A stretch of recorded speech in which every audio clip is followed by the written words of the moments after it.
ఉదయకాలం వాక్య ధ్యానం నిమిత్తమై ఆది కాండము 26వ అధ్యాయము 12వ వచనం.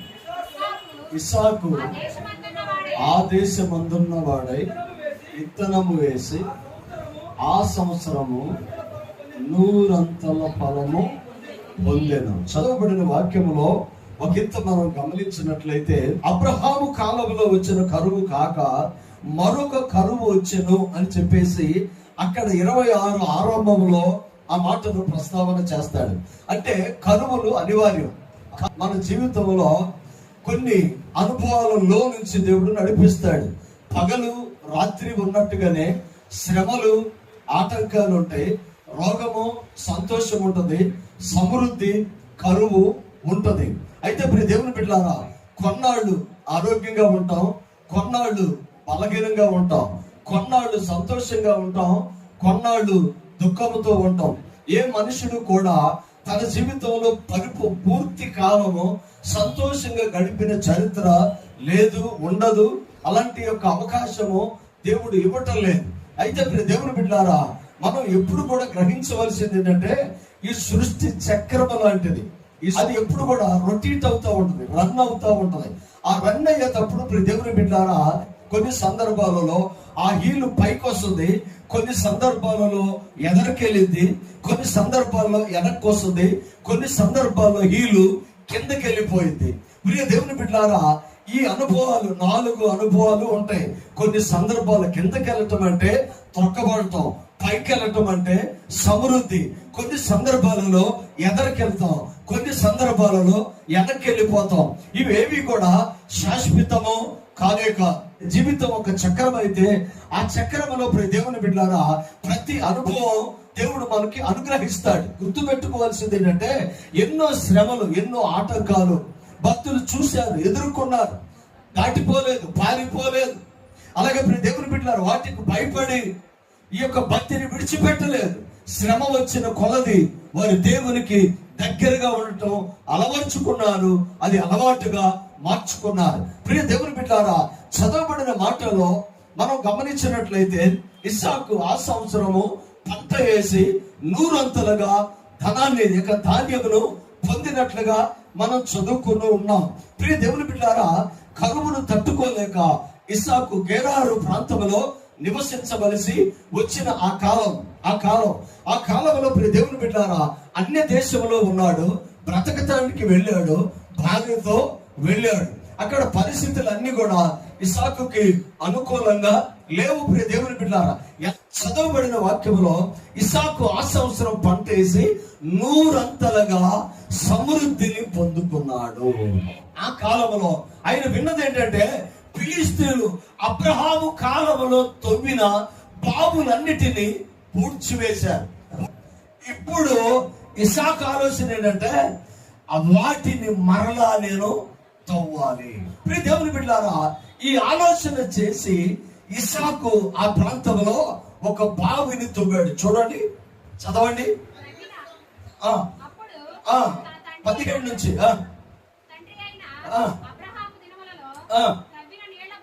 తవ్విన నీళ్ల బావులు ఇస్సాకు తిరిగి త్రవ్వించెను. ఏలయనగా అబ్రహాము మృతి పొందిన తర్వాత వాటిని పూడ్చివేశాను. వాటికి పెట్టిన పేర్ల చొప్పున ఈయన వాటికి పేర్లు పెట్టాను. చాలా జాగ్రత్తగా గమనించాను. అంటే అబ్రహాము ఏ విశ్వాసాన్ని అయితే కొనసాగించాడో అదే విశ్వాసాన్ని ఇస్సాకు కొనసాగించాడు. అబ్రహాము ఏ దేవుణ్ణి అయితే ఆరాధన చేశాడో అదే దేవుణ్ణి ఆరాధన చేశాడు. అబ్రహాము ఏ బావులు తవ్వి ఆశీర్వదించబడ్డాడో అదే బావులు ఫిలిష్తీయులు పూడ్చివేయగా ఇప్పుడు వాటిని తిరిగి తవ్వినట్లుగా మనకు కనబడతా ఉంటుంది. తవ్వుతున్న ఆ సమయంలో ప్రియ దేవుని బిడ్డలారా, ఇస్సాకు కొన్ని వ్యతిరేకతలు ఆయన ఫేస్ చేశాడు. కొంతమంది ఆయనను ఆటంకపరిచారు. చూడండి, కిందకు వచ్చిన తర్వాత త్రవ్వగా జలములు గల నీళ్ల బావులు దొరికెను. అప్పుడు గెరారు కాపరులు ఇస్సాకు కాపరులతో జగడమాడగా ఈ నీరు మాదని చెప్పి గనుక వారు తనతో కలహించినందున అతడు ఆ బావికి యేసేపు అని పేరు పెట్టారు. అంటే ప్రియ దేవుని బిడ్డలారా, ఇస్సాకు అబ్రహాము తవ్విన బావులు శత్రువులు పూడ్చివేయగా ఇస్సాకు ఆ లెగసీని, ఆ దర్శనాన్ని కొనసాగించడం కోసం మరలా ఆ బావులు తవ్వించాడు. తవ్వించిన సమయంలో జరుగుతున్న ప్రక్రియ ఏంటంటే శత్రువులు వచ్చి వాటిని స్వాధీనపరచుకోవటానికి గొడవడటం మొదలు పెట్టారు. దేవుని బిడ్డ, నా మాటలు చాలా జాగ్రత్తగా గమనించండి.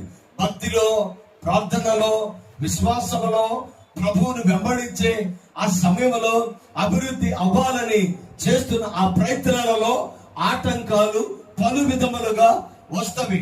ప్రియ దేవుని బిడ్డలారా, కానీ క్రైస్తవునికి గురి ఉండాలి, దర్శనం ఉండాలి, దేవుని యొక్క ప్రత్యక్షత ఉండాలి, దేవుని యొక్క వాగ్దానం ఉండాలి. శ్రమ ఏదైనా గురి యొద్దకు నువ్వు వెళ్ళినప్పుడు దేవుడు నీ జీవితాన్ని ఆశీర్వాదకరంగా మార్చేవాడు ఉన్నాడు. దేవుని బిడ్డ, నా మాటలు చాలా జాగ్రత్తగా గమనించండి. మనం ప్రార్థన అంశాలు పెట్టాం, 7 అంశాలు పెట్టాం. అంటే గురి అంటే మీకు అర్థం కావాలి. 7 అంశాలు పెట్టాం. ఎప్పుడైనా కూడా మన ప్రార్థనలో, ఈ నెల ఉపవాస ప్రార్థనలో దేవుని దగ్గర నేను ప్రార్థన చేయాలి అంటే నిర్దిష్టమైన ఒక ప్రణాళికలతో, ఉద్యోగం కోసం, వ్యాపారం కోసం, బిడ్డల కోసం, కుటుంబ అభివృద్ధి కోసం, స్వస్థత కోసం, విడుదల కోసం, ఇలాగా పలు విధమైన సమస్యలతో దేవుని సన్నిధిలోనికి వచ్చి ఒక ప్రణాళిక ప్రకారం ప్రార్థన చేయటానికి నడుం కట్టుకొని నిర్ణయించుకొని ప్రారంభించాం. 5వ తారీఖు అందరూ ప్రార్థన చేస్తున్నారా? ఉపవాస ప్రార్థనలో మేము ఏదో ఒక సమయంలో ప్రార్థన చేస్తున్నాం. అందరూ హల్లెలూయా చెప్పండి. దేవునికి మహిమ కలుగునుగా. అయితే మీరు గుర్తు పెట్టుకోవాల్సిందంటే, మీరు దేనికోసం ప్రార్థన చేస్తున్నారు? మీరు దేనికోసం ప్రార్థన చేస్తున్నారు? దేవుని బిడ్డలారా, మన జీవితంలో ఉపవాస ప్రార్థనల్లో మనము ఒక గురి పెట్టుకొని ముందుకు వెళుతూ ఉంటాం. వెళుతుంటే మధ్యలో ఆటంకాలు మొదలైతాయి. ఉపవాస ప్రార్థనల మొదలు ఒక్కొక్క ఇంట్లో ఒక్కొక్క ఆటంకం మొదలైంది. టయానికి వెళ్ళలేము, ఊరికే కోపం వస్తుంది, లేనిపోయిన మాటలు వస్తాయి, ఏవేవో డిస్టర్బెన్స్లు వస్తాయి. అంటే అపవాది కుటుంబాలకు దగ్గరగా కాసుకొని ఏ మాత్రం అవకాశం ఉన్నా దూరిపోయింది. మన గురేంటి? మందిరం. మన గురేంటి? బిడ్డ పాస్ అవటం. మన గురేంటి? ఉద్యోగం. మన గురేంటి? అభివృద్ధి. మన గురేంటి? ఇల్లు. మన గురేంటి? మారు మనసు. మన గురేంటి? బాప్తిజం. మన గురేంటి? పరిశుద్ధాత్మ. మన గురేంటి? అన్య భాషలు. ఈ నెలలో మీకు ఖచ్చితంగా ఒక గురి ఉండాలి. ఏది భాషలో అడిగారు ఒకరోజు ప్రార్థన చేస్తూ, ఆశ కలిగిన వాడిని చెయ్యి లేపండి, నాకు గురి ఉంది, నాకు కావాలి, నేను దీవించబడాలి, నేను ఆశీర్వదించబడాలి, నేను మేలు చూడాలి, నేను విజయాన్ని చూడాలి అని అనేవాళ్ళు చేతులెత్తానంటే అందరూ చేతులెత్తి ఒకడు ముడుచుకొని ఉన్నాడు. ఏంట్రా బాబు అంటే, ఎక్కడ నాకేం ఆశ లేదు అంటే, ఈయన తడుక్కోకుండా అన్నాడంటే ఆశ లేని వాడిని దేవుడు కూడా ఆశీర్వదించకుండా అన్నాడు. ఆశ ఉండాలి, ఆశ ఉండాలి. దేవుని బిడ్డలారా, దేవుని సన్నిధిలో నేను ఒకటే చెప్తాను, ఆశ లేకపోతే, దర్శనం లేకపోతే, దేవుని యొక్క ప్రత్యక్షత లేకపోతే, నువ్వు గెలవాలని, నువ్వు నిలవాలని, నువ్వు నిలబడాలని, నువ్వు దీవించబడాలని లేకపోతే మందిరంలో కూర్చోటం అవసరం లేదు. ఆశ లేనివాడు మందిరంలో కూర్చోని అవసరం లేదు. అసలు వాళ్ళు వేసే కొద్ది కూడా. రెండోది, నా తలరా తింటే దేవుడు నాకు ముందే రాసేశాడు, నేను ఇలాగే బ్రతుకుతాను, నా రాత్రి ఎవడో మార్చలేడు. దేవుడు రాశాడండి. దేవుడు రాసింది ఎవడో మారుతాడు? దేవుడు రాసింది మార్చలేదు కదా. ఈ తలరాత అని అంటే వాళ్ళు మందిరంలో ఉండనవసరంలా, వాళ్ళు మందిరంలో ఉండనవసరంలా. దేవుని బిడ్డలారా, ఎందుకంటే దేవుడు తలరాత ముందే రాస్తే ఇక్కడ కూర్చోవడం వల్ల ఉపయోగం లేదు. రాసేసాడు కదా, 40వ సంవత్సరంలో నువ్వు ఏమవ్వాలో రాశాడు. 45వ సంవత్సరంలో నువ్వేమవ్వాలో రాశాడు. ఆ తర్వాత ఏ సంవత్సరంలో నువ్వు మరణించాడో రాశాడు. నువ్వు అంతింట్లో ఉండాలో రాశాడు. నువ్వు బండి కొంటావో రాశాడు. ఎప్పుడు జబ్బు వస్తుందో రాశాడు. ఎప్పుడు డబ్బు వస్తుందో రాశాడు. ఎప్పుడు బిడ్డల నుండి బయటికి నెట్టా ముందే రాసేశాడు. మరి మందిరానికి రావటం ఎందుకు? ప్రార్థన చేయటం ఎందుకు? విశ్వాసంతో ఉండటం ఎందుకు? దేవుని వెంబడించటం ఎందుకు? దేవుని బిడ్డలారా, వీళ్ళిద్దరూ దేవునికి అవసరం లేదు. ఒకటి, నా తలరాత దేవుడు ముందే రాశాడన్నవాడు దేవుడికి అవసరం లేదు. రెండవది, నాకేది ఆశ లేదన్నవాళ్ళు మందిరంలో ఉండని అవసరం లేదు, వాళ్ళు వెళ్ళిపోవచ్చు. అవసరత ఎవరికంటే ఆశ కలిగిన వాడు యేసయ్యకి అవసరం. ఆమేన్. నువ్వు రాతేదైనా, నీ జీవితం ఏదైనా, నీ తల్లిదండ్రులు ఆస్తి ఇవ్వకపోయినా, నీ తల్లిదండ్రులు ఆరోగ్యం ఇవ్వకపోయినా, నీవు సంపాదించలేకపోయినా, గురి లేకపోయినా, గమ్యం లేకపోయినా, నా దేవుడు నా జీవిత స్థితిని మారుస్తాడు. ఖచ్చితంగా నన్ను కడతాడు. ఖచ్చితంగా నన్ను స్థిరపరుస్తాడు. ఖచ్చితంగా నన్ను ఆశీర్వదిస్తాడు. ఖచ్చితంగా నా జీవితాన్ని అనేకులకు మేలుకరంగా మారుస్తాడు. థామస్ ఆల్వా ఎడిసన్కి తెలుసండి, 99 సార్లు బల్బు ఎలా చెడగొట్టాలో తెలుసు. ఆమేన్. ఎలా చెడిపోయిందో తెలుసు. కారణం దేవుని బిడ్డారా, ఆయన ప్రయత్నము 99 సార్లు ప్రయత్నం చేసి విఫలుడయ్యాడు. కానీ విడిచిపెట్టలా. గురు ఉండాలి, గురు ఉండాలి, గురు ఉండాలి. నేనేం చెప్తున్నానంటే, ప్రతి మనిషికి ఒక గురు ఉండాలి. సంఘానికి కూడా గురు ఉండాలి. గురు ఏమవుతుంది? డిస్టర్బ్ చేస్తాము, అపవాది డిస్టర్బ్ చేస్తాము. ప్రార్థన చేస్తా ఉన్నాం. మీరు దేని గురించి ప్రార్థన చేస్తున్నారో మీకు తెలుసు. ఇంట్లోకి వెళ్తే ఈ నెల అంతా నేను ప్రార్థన చేయాలి అని అంటావా? శుక్రవారం ఉపవాసం ఉండాలంటావా? ఈ నెలే ఆకలికి పోయింది, ఈ నెలే ఆకలికి పోయింది, ఈ నెలే బిర్యానీ ఫంక్షన్లు ఎక్కువ వస్తాయి, ఈ నెలలోనే ఊర్లు ఎక్కువ వస్తాయి. విక్రపాల ఇదయ్యా చిన్నోడు, ఈ నెలలోనే బిర్యానీ పండుగలు ఎక్కువ వస్తాయి, ఈ నెలలోనే ఫంక్షన్లు ఎక్కువ వస్తాయి. ఆ ఫంక్షన్లో మనం వెళ్ళాలి. ఇప్పుడు ఉపవాసం ఉండాలా? అయ్యేమో ఏపుళ్ళు బిర్యానీలు అయ్యంటే మనకి ఇష్టం. అంటే దాని ఉద్దేశం ఏంటి? సిస్టరో, నీ దర్శనాన్ని డిస్టర్బ్ చేయటం కోసం బిర్యానీ ముక్కలు. ఇంట్లో గొడవలు కూడా ఎక్కువ ఉంటాయి తెలుసా? ఉపవాస ప్రార్థన నెలల్లో ఇంట్లో గొడవలు ఎక్కువ ఉంటాయి. ఇప్పుడు ఏం చేయాలి? గురేంటి? బిడ్డల విజయం కోసం మనం ప్రార్థన చేస్తున్నాం. ఆమె దేవుని బిడ్డలారా, ఇస్సాకు బావులు తవ్వాడు, కానీ ఆ ప్రజలు వచ్చి ఆటంకపరిచారు. గొడవ పడలా, దానికి జగడం అని పేరు పెట్టి బయటకు వచ్చేసాడు. అంటే నాకు ఒక గురి ఉంది, బావులు తవ్వటమే నా గురి కాదు, నాకు ఒక గురి ఉంది, నాకు ఒక గురి ఉంది. అక్కడి నుంచి బయటకు వచ్చి మరొక బావి తవ్వాడు. చూడండి, మొదటి బావి జగడము అని పేరు పెట్టాడు. రెండో బావికి చూడండి, వారు జగడమారుడి, దానికి సిత్నా అని పేరు పెట్టారు. అతడు అక్కడి నుంచి, అంటే దేవుని బిడ్డలారా, 2 బావులు తవ్వుతాడు. ఒకదాని కాడ కలహము పుట్టింది, దాన్ని విడిచిపెట్టి ఒకడికి వస్తాడు. కొన్నిసార్లు మనల్ని డిస్టర్బ్ చేస్తారు, కానీ తగ్గించుకోవటం అవసరం. మనం నేర్చుకోవాల్సింది అదే, తగ్గించుకోవటం అవసరం. డిస్టర్బ్ చేశారు కదా, రా చూసుకుందాం అలా. నేను దేవునితో ఉన్నాను, దేవుని బిడ్డను, నేను జగడమాడను అని చెప్పి కష్టపడి త్రవ్విన బావిని అక్కడ వాళ్ళకి అప్పగిచ్చి వచ్చేసాడు. దానికి పేరు జగడం అని పెట్టాడు. అవి పుట్టినట్లు అదే ఉంటుంది అనమాట. కిందకు వస్తాయి. అక్కడి నుంచి వెళ్ళి మరొక బావి తవ్వి దాని కొరకు మొదటిది కలహము, రెండోది జగడము. దానికి చిత్నా అని పేరు పెట్టాడు. దేవుని బిడ్డలారా, రెండో బావి దగ్గర కలహము పుట్టింది. అక్కడ కూడా దాన్ని విడిచిపెట్టి పక్కకు వచ్చాడు. కారణం, దీవించేది బావి కాదు, దీవించేది పొలము కాదు, దీవించేది ధాన్యము కాదు, దీవించేది వస్తువు కాదు, దీవించేది వాహనము కాదు, దీవించేది సర్వశక్తిమంతుడు, సర్వ సృష్టికర్త అయిన యేసయ్యే దీవించాడు. 7 మార్గాలు మూసుకుపోయినా భయపడిన అవసరం కష్టపడేవాడు భయపడటం ఏంటండి? సోమరోడికి భయం కానీ కష్టపడేవాడికి భయం ఏంటి? ఎలాగైనా బతుకుతాం.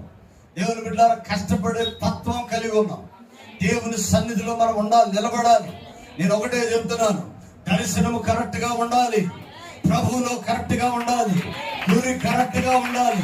అందుకని అపోస్తలుడైన పౌలు అంటాడు, ప్రియ దేవుని బిడ్డారా, నేను ఇది వరకే గెలిచి తినని అనుకోనటం లేదు, నేను ఇది వరకే సంపూర్ణ సిద్ధి నొందితనని నేను అనుకోవటం లేదు, కానీ ఏవేవి నా వెనక నాకు లాభకరమలై ఉన్నవో వాటన్నిటినీ క్రీస్తు నిమిత్తము నష్టముగా ఎంచుకున్నాను అని అంటాడు. దేవుని బిడ్డారా, ఆయన పుట్టుకతో యూదుడు, ఆయన రోమా పౌరసత్వమును కొని తెచ్చుకున్నాడు. ఆయన గమాలియేలు పాదముల యొద్ద PhD MA చదివాడు.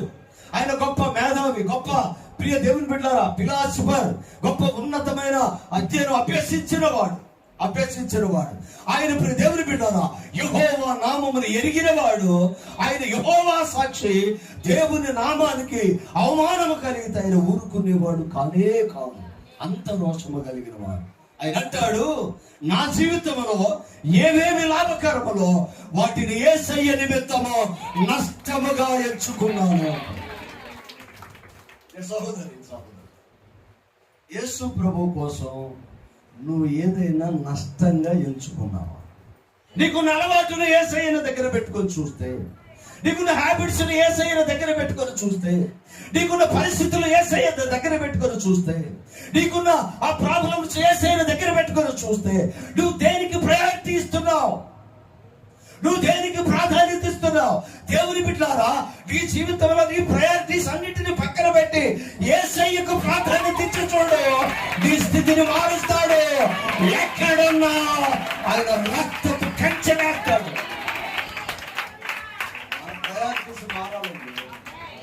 మన ప్రయారిటీస్ మారాలి. కొంతమంది పిల్లలకి ఇస్తారు ప్రయారిటీ. నా కొడుకు వస్తాడు, నా కొడుకు ఇస్తాడు, నా కొడుకు వస్తాడండి, నా కొడుకు ఇస్తాడు, నా కొడుకు కడతాడండి, నా కొడుకు చూస్తాడండి, నా కొడుకు పాడమోస్తాడండి, నా కొడుకు పాతి పెడతాడండి, నా కొడుకు హాస్పిటల్లో చూస్తాడు. ఇవేమీ జరగవు. నా పిల్లలు చూస్తారు, ఇవేమీ జరగవు. నువ్వేదో చేస్తా, ఇవేమీ జరగవు. ఆమేన్, హల్లెలూయా. నీ ప్రయారిటీస్ మారాలి. నీ ప్రయారిటీస్, ఒకవేళ శరీర కోరికలే నీ ప్రయారిటీస్ అయితే దానివల్ల నువ్వు పాపంలోనికి వెళతావు. ఆ ప్రయారిటీస్ మారాలి. డబ్బు సంపాదన నీ ప్రయారిటీస్ అయితే అది దేవుని చిత్తం కాదు. ఆ ప్రయారిటీస్ మారాలి. దేవుని కన్నా దేనికి నీవు ప్రాధాన్యత ఇవ్వకూడదు. ప్రియ దేవుని బిడ్డ, జగడం ఆడిందని, కలహము పుట్టిందని ఆ బావిని విడిచిపెట్టి మరి వెనకడిగి వేశాడు, కానీ ఓడిపోలేదు. సన్నిధిలో దేవుని చిత్తాన్ని నెరవేర్చేవాడు, దేవుని దర్శనం వైపు వెళ్ళేవాడు, దేవుని వాగ్దానాన్ని ప్రియ దేవుని వెంబడించేవాడు.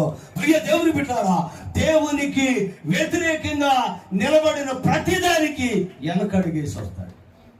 దేవునికి ప్రయారిటీస్ ఇవ్వాలి. అది ఏదైనా కానీ దేవునికి ఎప్పుడైతే నువ్వు ప్రాధాన్యత ఇస్తావు.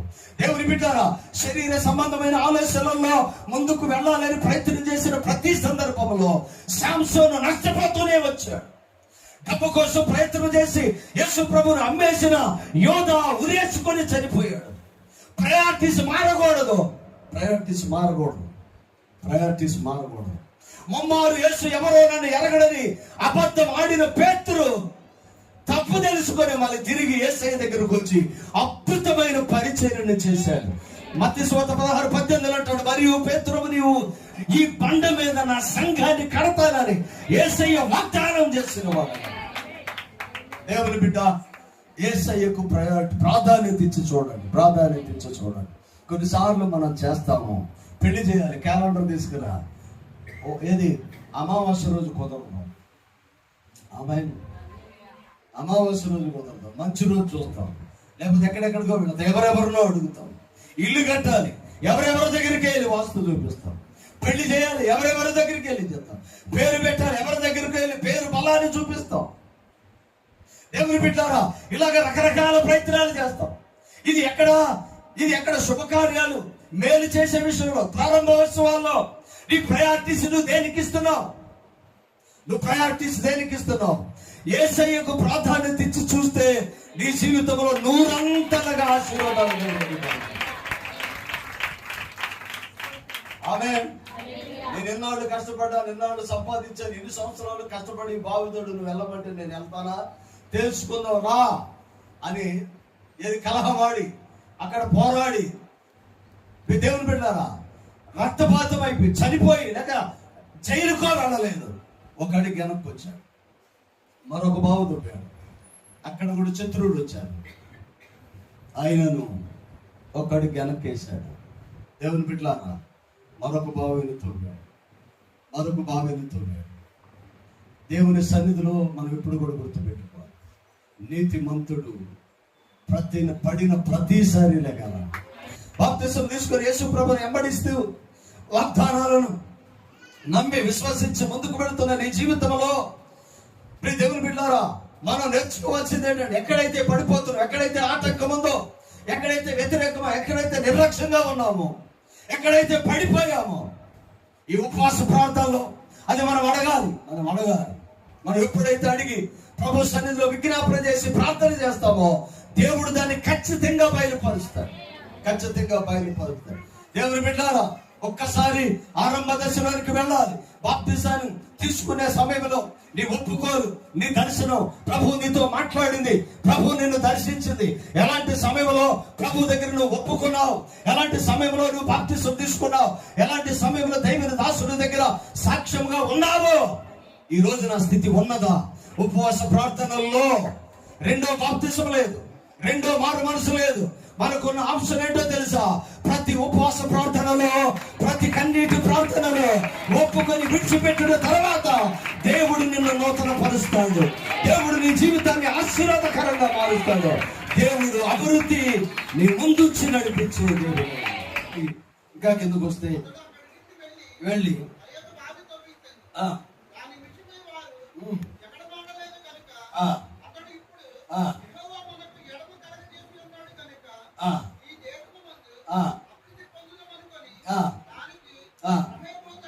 ఆమేన్. హల్లెలూయా. వ్యతిరేకతలు అన్నిసార్లు రావు. 2 సార్లు ఓడిపోయాడు కదా, నా జీవితం ఇంతేనని అనుకోము. ఆమేన్. హల్లెలూయా. దేవునికి మహిమ కలిగిన కానీ మొదటి వాడి కలహము విడిచిపెట్టాడు, రెండవది జగడము విడిచిపెట్టాడు, మూడవ భాగంగా తోగాడు. ఆమేన్. తెలుసుకొని వాడు. ఇంకా ముందుకు వస్తే 25 నుంచి చూడండి. ఆ రాత్రి ప్రత్యక్షమై,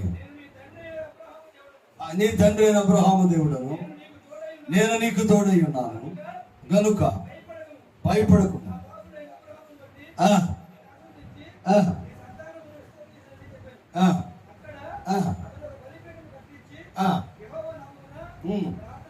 ఆమేన్. హల్లెలూయా. దేవునికి మహిమ కలుగును గాక. ఇక్కడ దేవుని బిడ్డలారా 24, ఆ రాత్రి యెహోవా అతనికి ప్రత్యక్షమై, నేను నీ తండ్రి అయిన అబ్రహాము దేవుడను, నేను నీకు తోడై ఉన్నాను కనుక భయపడకము. నా దాసుడైన అబ్రహామును బట్టి నిన్ను ఆశీర్వదిస్తాను. ఎవరిని బట్టి ఆశీర్వదిస్తాను? దేవుని బిడ్డారా, తండ్రి ప్రార్థనా పరుడైతే బిడ్డలను దీవిస్తాడు. తండ్రి ప్రార్థనా పరుడైతే బిడ్డలను ఆశీర్వదిస్తాడు. తండ్రి ప్రార్థనా పరుడైతే కుటుంబాలు దీవెనకరంగా మారితే వారసత్వం లెగసీని కొనసాగిస్తున్న వాడు ఇస్సాకు అయి ఉన్నాడు. దేవుని బిడ్డ, నా మాటలో చాలా జాగ్రత్తగా గమనించాను. మనం ఏదైనా మర్చిపోవచ్చు, కానీ దేవుని దర్శనాన్ని, దేవుని చిత్తాన్ని మర్చిపోకూడదు.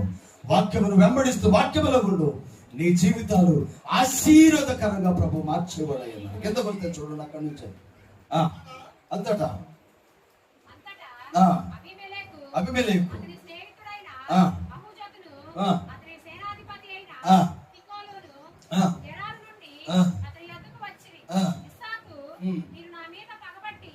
ఇక్కడ ఒక్కసారి 24 నేను మరొకసారి. ఆ రాత్రి యెహోవా అతనికి ప్రత్యక్షమై, నేను నీ తండ్రి అబ్రహాముతో ఉన్నాను, నేను నీకు తోడై ఉన్నాను కనుక భయపడకు, నీ దాసుడైన అబ్రహామును బట్టి నేను నిన్ను ఆశీర్వదిస్తాను, నీ సంతానమును విస్తరింపజేసేదని చెప్పాను.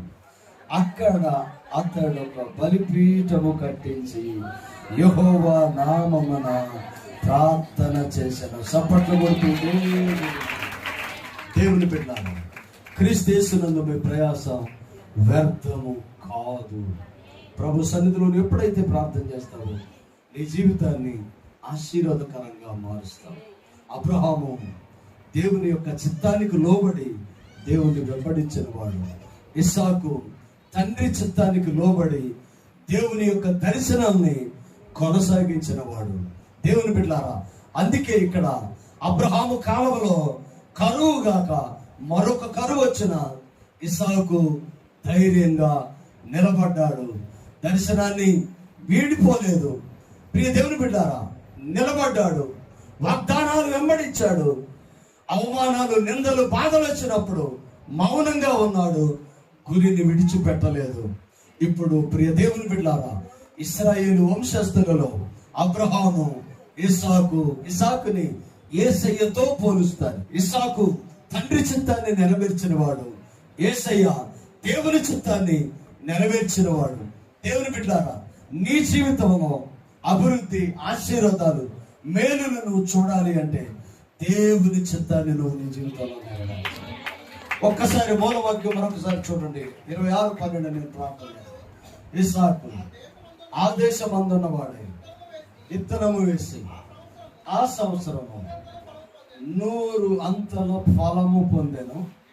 యెహోవా అతనిని ఆశీర్వదించను కనుక ఆ మనుషుడు గొప్పవాడాయను. అతడు మిక్కిలి గొప్పవాడు అగు వరకు క్రమక్రమముగా అభివృద్ధి పొందుతూ నువ్వు ప్రార్థన చేస్తే, విశ్వసిస్తే, నువ్వు దేనికోసం భయపడిన అవసరంలా క్రమంగా దేవుడు నీకు కావాల్సిన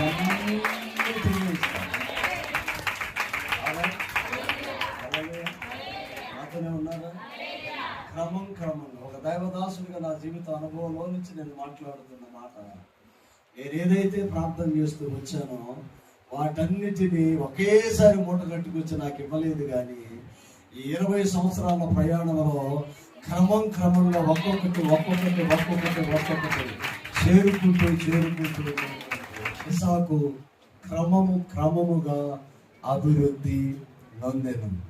మనం కూడా ఒకేసారి ఇప్పుడు 5వ తారీఖు వచ్చి, అయ్యారా మొన్న 5వ తారీఖు నుంచి 5వ తారీఖు వరకు ఇవన్నీ అడిగా ఎయ్యని అడగబాకండి. అమ్మాయి ఏయన్నా అడగబాకండి. నా దగ్గర ఉండవాయి. ఏసు ఎక్కడ ఉన్నాయి? ఏసై దగ్గర ఉన్నాయి. ఏసయ్య క్రమంగా ఇస్తాడు. క్రమంగా ఎదగాలి. అందుకనే నమ్మకం ఏంటి? దేవుడు ఇస్తాడు. విశ్వాసంతో నిలబడి మీరు ప్రార్థనలు చెయ్యండి. ప్రార్థన చేసిన అందరూ చేయబోయేస్తాను తెలుసండి. నేను గురి పెట్టుకుని ప్రార్థన చేస్తాను అన్నవాడు చేయబోయేస్తాండి. అందుకనే ప్రతి దానికి ప్రాసెస్ ఉంది. అది అయ్యే వరకు ఓర్పు పట్టాలి. ఎప్పుడైతే మీరు ఓర్పు బట్టి నిలబడతారో, నేను ఒకటే చెప్తున్నాను, దేవుడు మీ జీవితంలో ఏది తక్కువ చేయడు.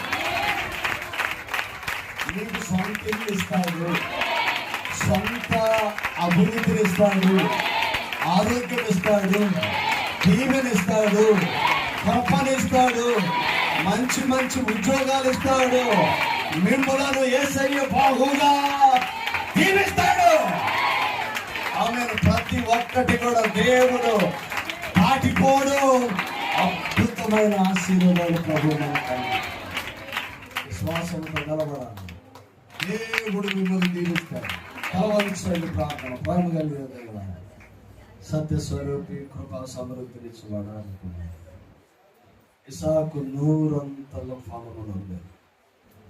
క్రమముగా అతడు అభివృద్ధి.